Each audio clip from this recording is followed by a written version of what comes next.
खा लेता हूँ। ऐसा सोचकर गोलू रसोई से बाहर आया, लेकिन तब तक सुशीला काम के लिए जा चुकी थी। गोलू के लिए समोसे बनाने की हड़बड़ी में सुशीला ने खुद कुछ भी नहीं खाया था और वो भूखी प्यासी दौड़ती हुई काम पर पहुंची, जहां उसकी मालकिन नलिनी गुस्से से उबल रही थी। नमस्ते मेम साहब, माफ कीजिए, आज थोड़ी देर हो गई। वो आज मेरे बेटे का जन्मदिन है। सुबह सुबह समोसे खाने की जिद पकड़कर बैठ गया तो मैं बस।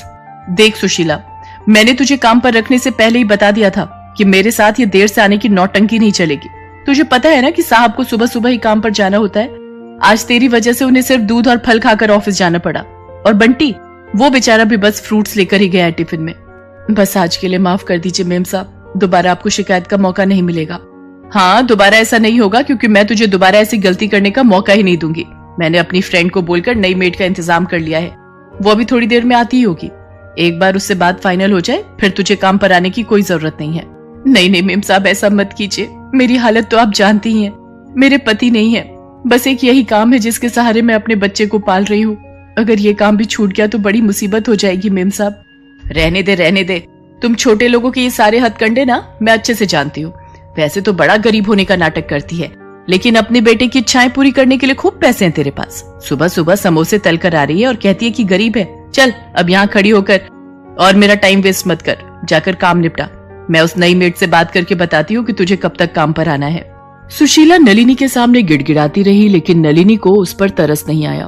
वो हमेशा ही ऐसा करती थी और इसीलिए उसके यहाँ कोई काम वाली ज्यादा दिन टिक नहीं पाती थी। काम निपटा कर सुशीला घर वापस आ गई, जहाँ गोलू उसका बेसब्री से इंतजार कर रहा था। माँ, तुम आ गई? तुमने कुछ खाया तो नहीं होगा ना? आ जाओ, मैंने तुम्हारे लिए एक समोसा बचा कर रखा है। गोलू की बात सुनकर सुशीला की आंखों में आंसू आ गए। उसने फौरन आगे बढ़कर गोलू को अपने सीने से लगा लिया और रोते हुए उससे बोली, मुझे माफ कर दे मेरे बच्चे, मैं जानती हूँ कि मैं बिल्कुल भी अच्छी माँ नहीं हूँ।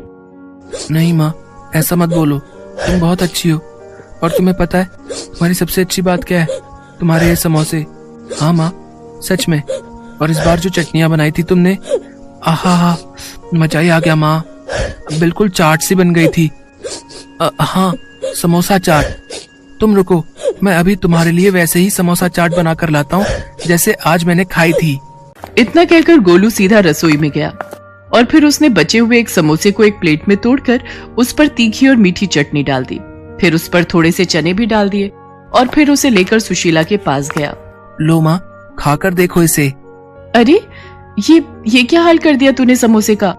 और ये चने कहाँ से लाया? पड़ोस वाली शांति चाची दे गई थी, उनके पास हमारी एक कटोरी थी ना,